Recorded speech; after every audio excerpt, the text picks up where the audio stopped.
could feel debris hitting us, and the winds just whipped over us. If you can imagine, every window in this house just shattering. I mean, this was a storm that had sheared corn stalks right down to the ground. The destruction out here in Plainfield, ladies and gentlemen, is total destruction. It's unbelievable. I knew that people could be hurt really bad. All I could think of with the baby was, oh my God, he's gonna die. He's gonna die.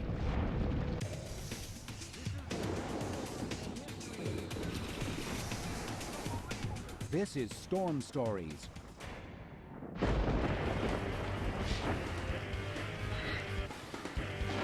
F5 tornadoes. They rank at the top of the Fujita scale, which measures a twister's strength from its damage.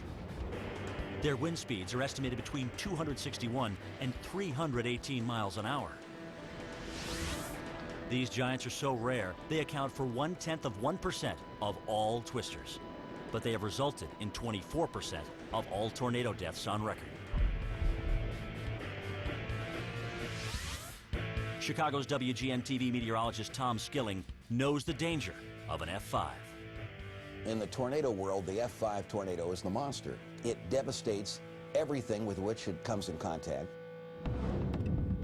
Skilling tracked one of the deadliest F5s to hit Illinois. It happened in August of 1990 in the town of Plainfield, just 35 miles southwest of Chicago. August 28th, 1990, around 3 p.m., a large wall cloud develops about 20 miles northwest of Plainfield. It was dark, it was ominous, oily appearing, and yet no sign of the rotation and all that would have given it away as a tornado. It grows so large that most residents don't recognize its shape as a twister. But a college meteorology professor videotapes the signs of a tornado brewing. Oh my gosh, that looks like there's rotation in. That looks like the wall cloud. Oh, I better get out of here. Many Plainfield residents are busy trying to keep cool in the 90-degree heat.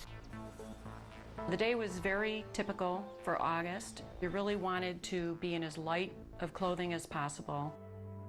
MARYPAT GABOR has her 4 young sons down for a nap. Nicholas, age 5, Clayton, 4, 2-year-old Chase, and Austin, who is just 6 weeks old. MARYPAT's husband Terry is more than 30 miles away at work. The Gabors have lived in Plainfield for 5 years. It appeared to be a great place to raise a family. Everybody knew everybody, and I loved it. Next door, 16-year-old DERRICK Beggs is enjoying his final day of summer vacation before returning to Plainfield High School. I had just gotten my driver's license, was, begging my mom and dad to let me drive, and that particular day, I got to drive by myself the first time. DERRICK borrows the family car to pick up a loaf of bread for his mother. The trip is brief. It started hailing while I was at the grocery store, and I was worried that the car was going to get damaged. DERRICK gets the car home just as the hail picks up. At Plainfield High, students holding summer athletics notice the dramatic change in the weather. 16-year-old PETKA interrupts his drills with the varsity football team. The sky had a slight green color to it as it was rolling in, and the temperature dropped really rapidly. PETKA's 13-year-old sister TANYA is inside the gymnasium practicing with the freshman volleyball team. The girls are distracted by the sound of the pelting hail on the roof. It was definitely unusual, but not so out of the ordinary that we knew what was to come. And in all of our excitement, we're going to continue with our passing drills. But Tanya's coach senses something is wrong. She instructs all 45 girls to get into the hallway and take cover. Moments later, the wind howls. It was at that point we knew that this was not your typical afternoon thunderstorm. The students are unaware that a huge twister is barreling toward their school. It's more than a quarter-mile wide. Wind speeds are estimated at more than 200 miles an hour. Out on the football field, PETKA and his teammates stop their practice. I went to go grab the tackling dummies, and The coach said to just leave him. So either he had some sort of premonition or he just realized how bad of a storm was moving in.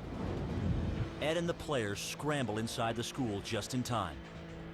They take shelter in a gym. In an instant, the monster is on top of the building. The school roof crumples like a giant aluminum can.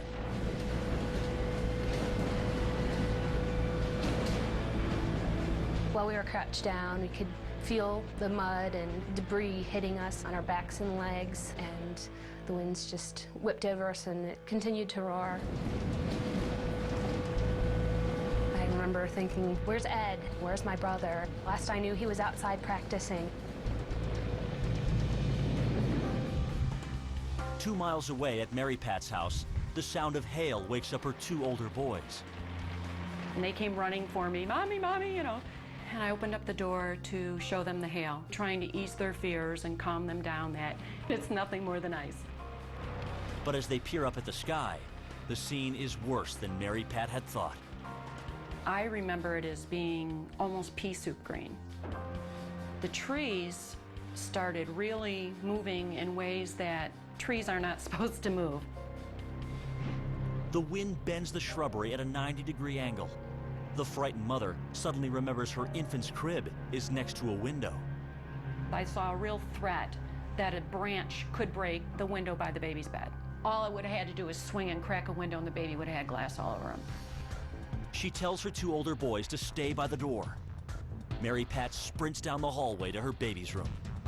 The only thing I remember is bending over and scooping him up, and then the sound of massive explosion of glass.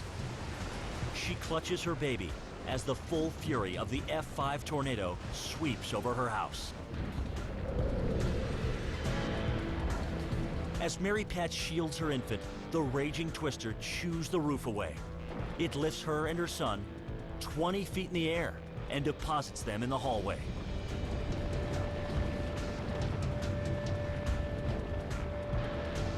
I have absolutely no memory short of picking up the baby. I can't even tell you how I got from the bed to the hall, other than I was there.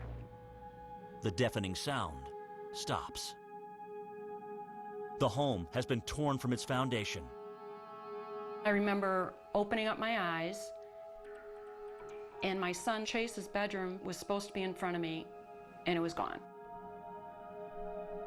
As the twister continues southeast, MARYPAT surveys what's left of her house. Only the hallway walls are standing. Her 3 other sons are nowhere in view. And 6-week-old Austin is silent. The baby was in my arms, wrapped up. He had the blanket over his head. I had no idea what happened, none. The force of the tornado has filled the infant's airways with house insulation. MARYPAT pulls the blanket from his face and sucks on the baby's nose and mouth. All I could think of was, oh my God, he's gonna die. He's gonna die.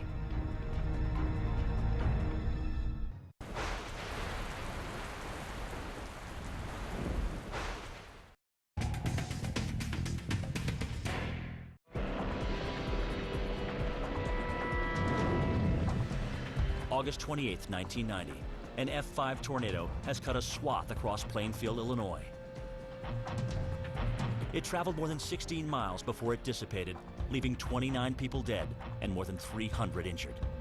This was a storm that had stripped asphalt off roads, had picked up slabs of concrete and carried it tens of feet. Debris from the swirling winds almost suffocated MARYPAT GABOR's 6-week-old son, Austin. But she has managed to revive him. Now, her 3 other boys are missing, and her home has been reduced to a pile of rubble. She hears voices under the debris. They were just screaming and screaming and screaming. And all of a sudden, as my panic starts to rise, there's the side of me that at least felt, oh my God, they're alive, they're okay. But MARYPAT's relief doesn't last long. Nicholas just kind of went crazy, hysterical, screaming, "Where's Chase? Where's Chase?" 2 miles northwest at Plainfield High School, huge pieces of metal dangle over the pulverized classrooms. Cars have been hurtled through walls. 13-year-old TANYA PETKA and her volleyball team have survived the hit in a hallway. Now, Tanya's desperate for news about her older brother Ed. She hasn't seen him since football practice began hours ago. I hollered down the hallway where I could see some of the football players and said, "Is Ed PETKA back there? Is Ed back there?" What Tanya doesn't know is that Ed made it inside the gym minutes before the tornado hit. Now, he's in the hallway searching for her. I was very relieved at first to see her, put my arm around her, try to comfort her a little bit. I gave him a huge hug and cried, and I was very shaken up. Tanya is lightheaded and has trouble walking. Ed scoops up his sister and carries her out of the building. There was rumors of smells of gas, and the coaches decided they needed to evacuate. He carried me for a short while, and then I remember looking down and seeing that he had no shoes on. 2 miles away, MARYPAT desperately searches for her missing son, Chase. I looked up, and where my 2-year-old Chase's bedroom was supposed to be, there was nothing, just mess. She frantically turns to her eldest son, 5-year-old Nicholas, for help. I said, "You have to take the baby." I'm screaming at him, you gotta calm down. I gotta find Chase. You can't smash the baby. MARYPAT then digs her way through the wooden glass into Chase's demolished bedroom. I knew where his bed was supposed to be, but you couldn't find it. I can't even identify the emotion other than fear to the nth degree. MARYPAT sees a wall with a window has collapsed onto Chase's bed. The mother is terrified her son has been crushed. And then all of a sudden, this head pops up. And it's Chase. And he's got his little pacifier, and he's just sucking real hard. The cutout where a window had been, he was in a perfect position to be protected. Next door, 16-year-old Derrick Beggs has also been lucky. He has survived the tornado after shielding his mother and sister in their hallway. Derrick checks that his family is okay, then steps out into the street. It was like a bomb had gone off.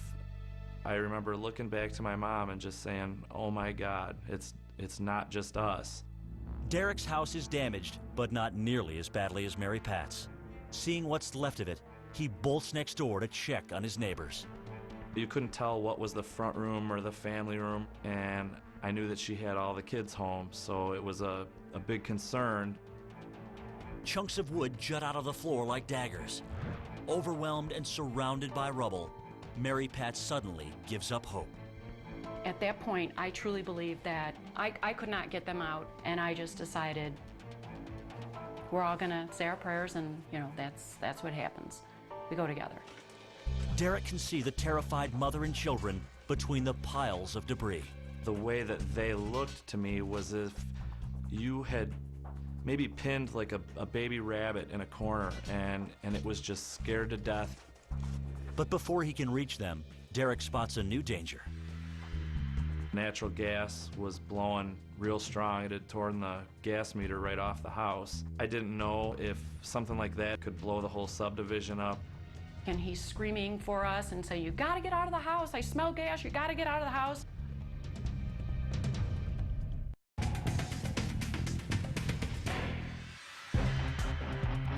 On August 28, 1990, a deadly F5 twister has destroyed much of Plainfield, Illinois. 16-year-old Derrick Beggs picks his way through rubble to rescue his neighbors, MARYPAT GABOR and her 4 children. Fumes from a broken gas line threaten to explode at any minute. The boys were crying, and I was trying to just get the kids out of there as fast as I could. Derrick scoops up 5-year-old Nicholas and carries him to the street, where Derrick's mother and sister wait. Then, the teenager re-enters the devastated house and one by one rescues the 3 other children. He made that conscious choice, not just coming in once, twice, 3 times, coming in 4 times, risking his life to save my children and myself. MARYPAT's husband Terry has been at work more than 30 miles away since the tornado hit.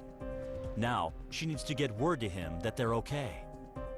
She spots a driver on her cul-de-sac and is surprised to see he has a cell phone. I started pounding on the window and I'm screaming at him, "I've got to use your cell phone, I've got to call my husband, I've got to call my husband." I answered it, and I'll never forget the words she said to me. She says, "Terry, we lost our house." Terry is unaware that a twister has ripped through his neighborhood. I said, "A tornado?" And she says, "Yeah." And I said, "Is everybody all right?" I was screaming at him on the phone, and I never said, "I'm okay, the children are okay." I left him hanging and didn't realize it. Confused and panicked, Terry jumps into his van and speeds toward home. The journey, which normally lasts about an hour, takes only 25 minutes. I finally got to the main area where my house was, and I didn't recognize a thing.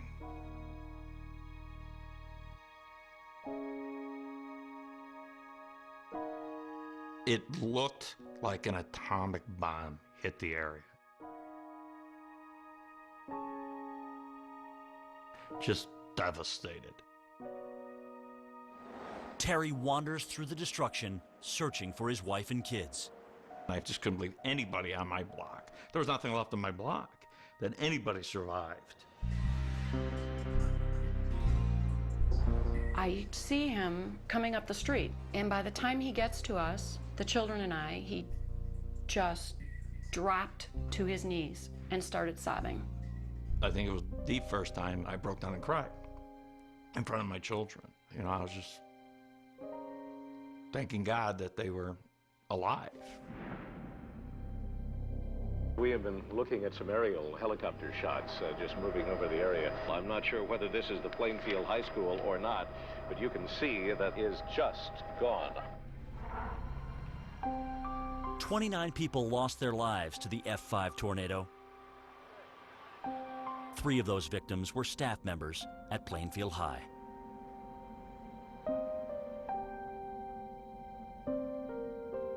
I look at the pictures of the high school and you can see the rafters of the gymnasium on the ground. And in the immediate hallway where we were so lucky. It leveled the high school. We could just see the incredible severity of the storm, including a semi-trailer that was on top of the building. More than 800 students were forced to spend the next 2.5 years busing to another school. It was the first time that I learned that the community was about the people who were there, not the buildings where we gathered.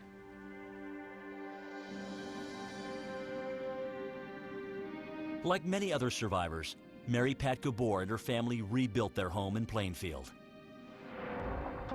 15 years after the twister, their son Chase attends the rebuilt Plainfield High.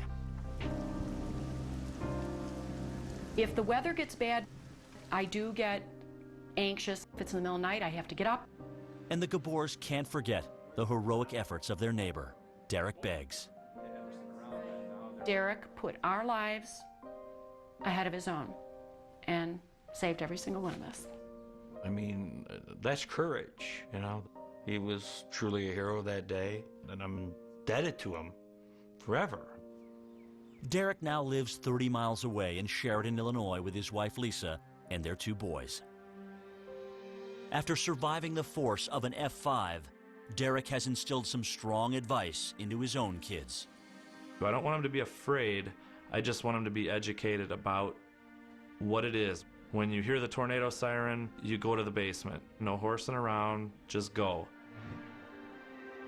The Plainfield F5 in August of 1990 was one of the most powerful tornadoes to hit Illinois in the 20th century. To this day, whenever the skies darken down there or the thunder rumbles, we get calls wondering whether or not we're watching the situation. There's just something about the way everybody pulled together and helps one another, and that still continues.